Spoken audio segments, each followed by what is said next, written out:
Hey guys, that was so energetic, holy moly.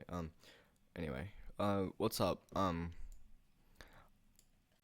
Guy Stick. I'm gonna be showing you guys, a tutorial, an in-depth tutorial on how to make funk like Lost Century, or like me, or any person that makes ambient funk, I guess. So, I actually, made this beat in a sample challenge. It's Case and Sample Challenge. I used the comeback one, so if you want it, it's just literally the third one. So yeah, the FLP will be in the description. Yeah, so that's cool. Okay, so let me start off with explaining the all the stuff at the start, all the automations and stuff. Okay. So what we have first is a master volume. So that actually controls the master volume, surprisingly. So this is the master track. The master track controls the whole track. So this one, so this is the volume to everything. If this is all the way down, you can't hear anything. So I have the volume automating up till 80%, which is like normal. So let's just get rid of everything except the sample. So this is what it sounds like.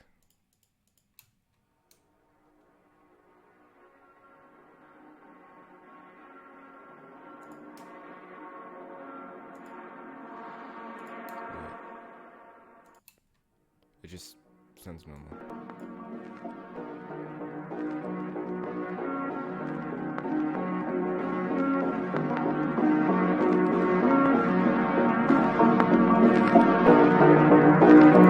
I really like this sample, that's why I made the beat with the sample. Okay, so after that, I put on a love filter. I forgot, I have all this stuff, so let's just leave those, take off the reverb.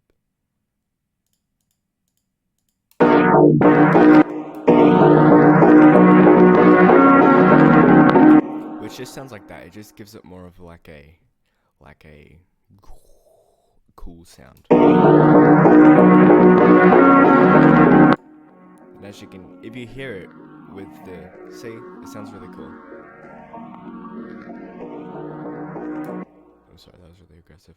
And so then I added another love filter, which is the PC low pass preset, I'm pretty sure. So it just sounds like this.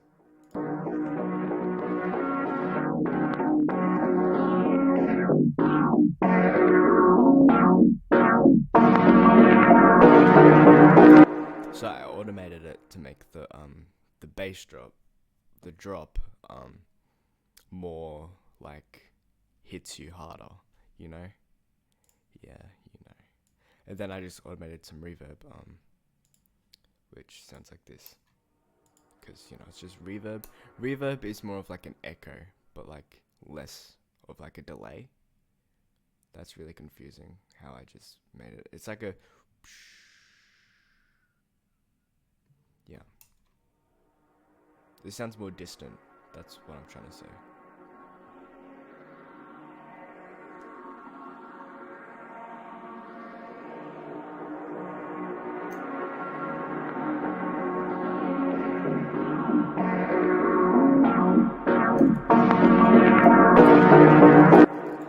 And for the outro, I just...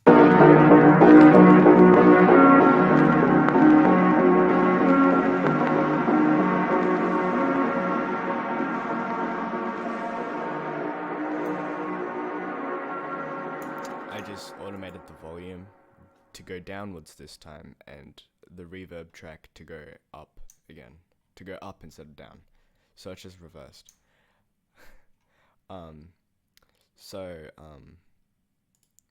What I put on the let's take out all these.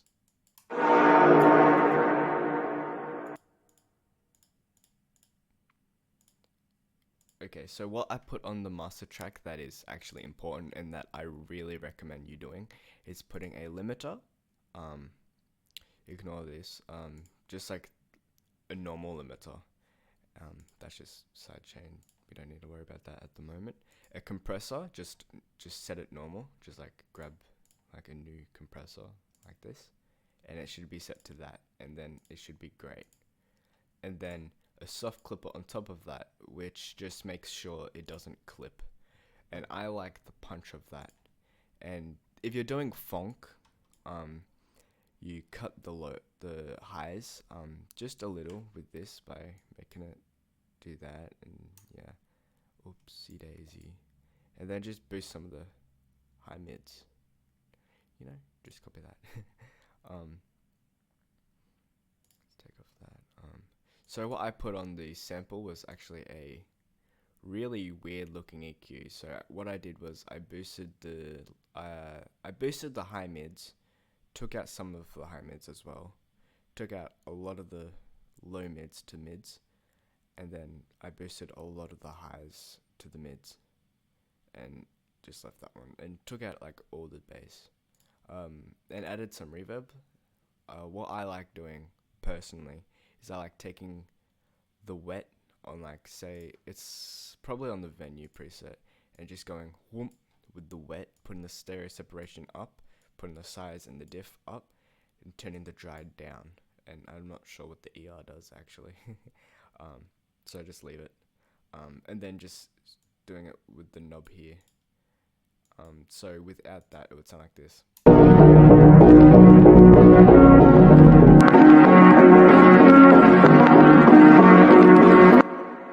It gives it more of a vintage sound, I think. Yeah. And then, so what I added next was actually the Memphis Vocals. Since it's phonk, we gotta add the Memphis Vocals. So I added actually this one first. Front up on the plug with 12 bricks in my hand. Front up on the plug with 12 bricks in my hand. Front up on the plug with 12 bricks in my hand. Front up on the plug with 12 bricks in my hand. So what I did was, oh god, this looks so awful. So what I did was boosted the treble and the like high mids, took out all the lows, so it doesn't have that. Front up on the plug with 12 bricks in my hand. So it sounds more natural, not natural, like more vintage, like it's coming from like a telephone. Front up on the plug with 12 bricks in my hand. Or like a radio. And then I added some hella reverb. Front up on the plug with 12 bricks in my hand. Yeah. And then next I added another one. 100 killers with me and they ready to pop your head off. 100 killers with me and they ready to pop your head off. 100 killers with me and they ready to pop your head off. 100 killers with me and they ready to pop your head off. Yeah, just to give it more variation, because if you hear the same like 2 bars of not even one whole bar of a vocal the whole way through, gets a bit annoying, pardon me. So that's why I spice it up a bit. You probably can't hear it in the actual track with all the other stuff over it. Okay, so let's go to the counter melody, which is actually a cowbell. Yeah, because with phonk, there's a lot of cowbells and stuff.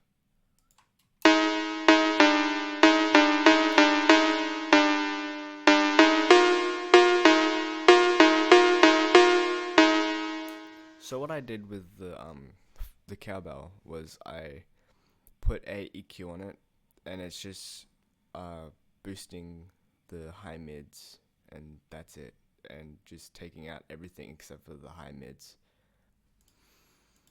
Oopsie daisy, what did I do? And then I put a lot of reverb on it, so it's not that noticeable. Oh boys, what the hell? Yeah, and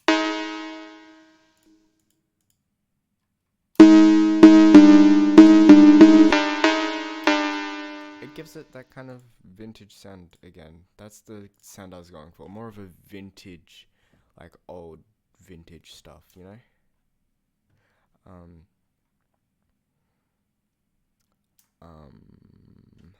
next? Let's go to the hi-hat pattern this time.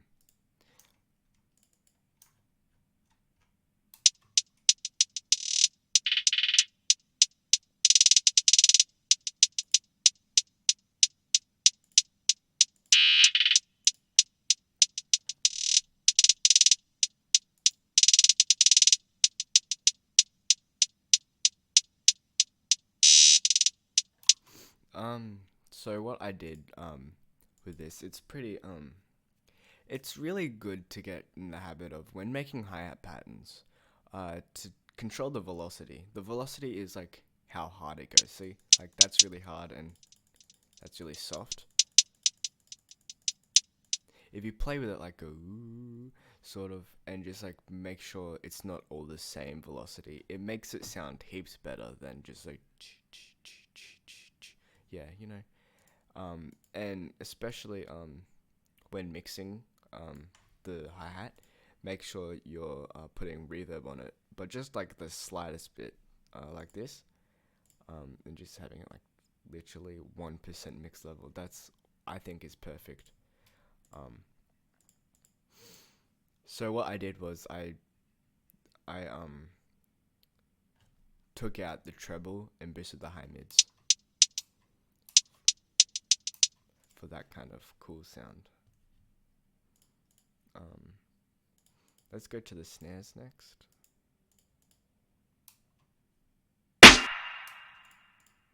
Okay, let's start off with snare 3. So I took out the lows and boosted everything else with this. That's just more of like, I use that to boost the volume. If you can't really hear it, I like just going with it, like yeah. Yeah.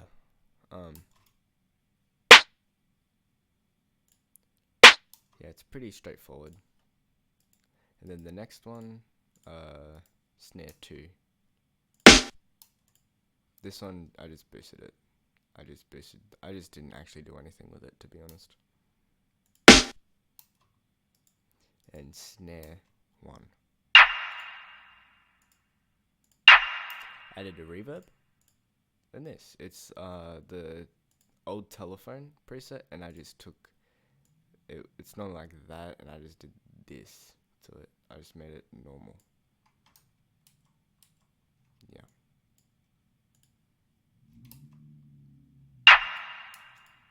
And then I put a reverb on it. I made sure it's drenched in reverb. And altogether,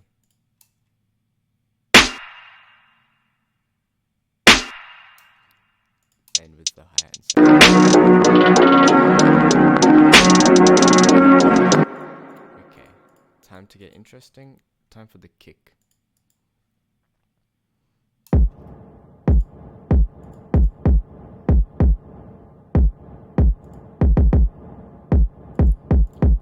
Okay, so what I did here was I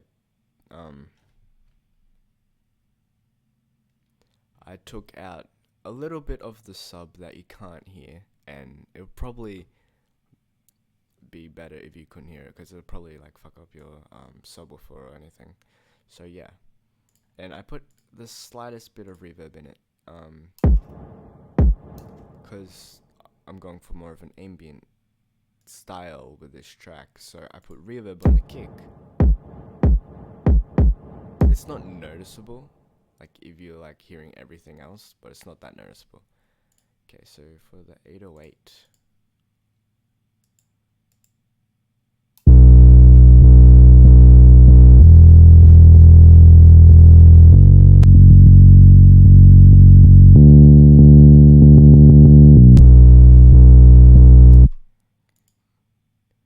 Yeah, so this is the 808 I used. So what I did, I made sure it's cut itself, so cut self, so it doesn't overlap, and I made it go to C6 instead of C5, because it's normally that one instead of that one.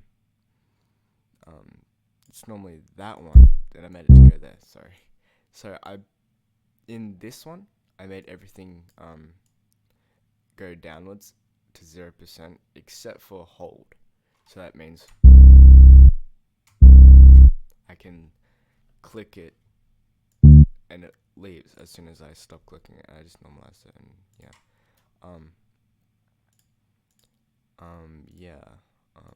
So this is what I did with it. Let's just go through it one at a time. So I put an EQ on it. I took out all the treble and boosted the bass a little bit.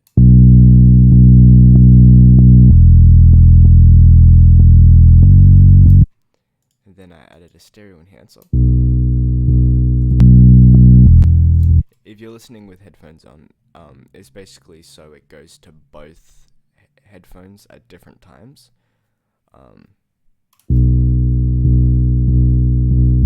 Instead of like being straight like mono, it goes to your stereo, so it goes to both. Yeah. Then I put a multi-band compressor with the bass boost preset and did nothing to it. And then I added a sound godizer with the A preset and just halfway. And then I added a bass boost. And it just looks like this. I'm pretty sure it's just a normal bass boost. Yeah. And then for the next bass, which is a Reese bass, which is a little bit different. Yeah, it's different. Yeah, I'm not sure why that's not ticked. So what I did here was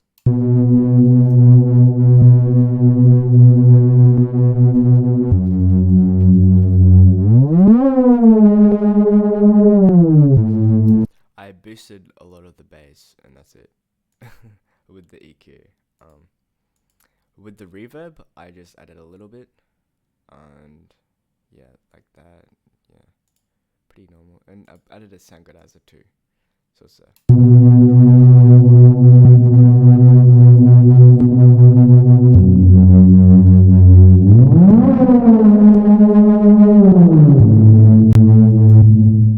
yeah.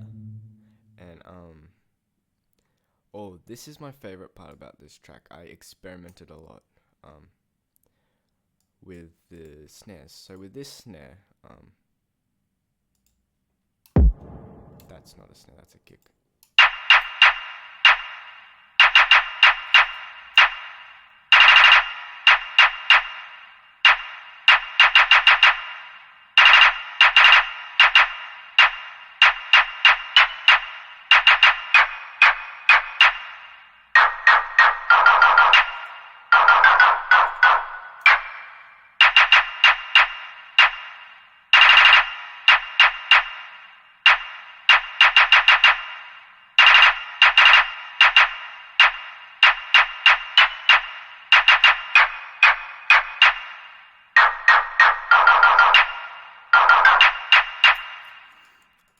Yeah, and honestly, my favorite part of the track is that how much I experimented with it.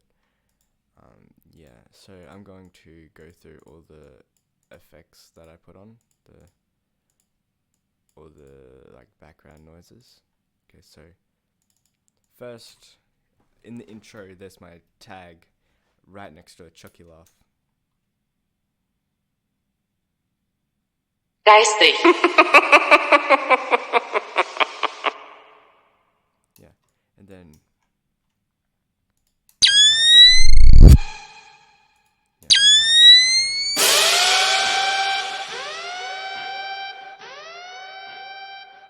Okay, so what's here is a Kill Bill siren. You know that classic, the classic Kill Bill siren. It's kind of like cringy to put in, but so what I did was I just pitched it all the way down.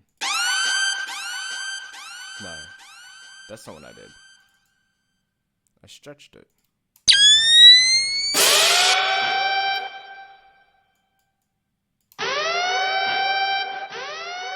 Yeah, I stretched it, sorry. I stretched it so that like pitched it down. I could even pitch it down all the way.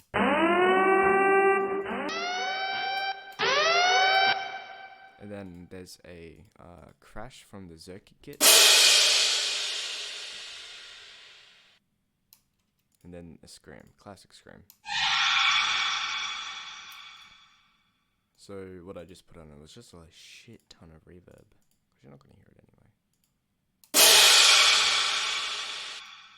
And I did that every 4 bars. And every every 8 bars there's a crash as well. And every 8 bars there's also the Kill Bill siren.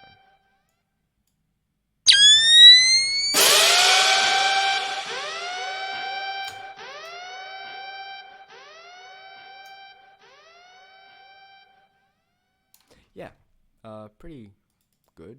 So,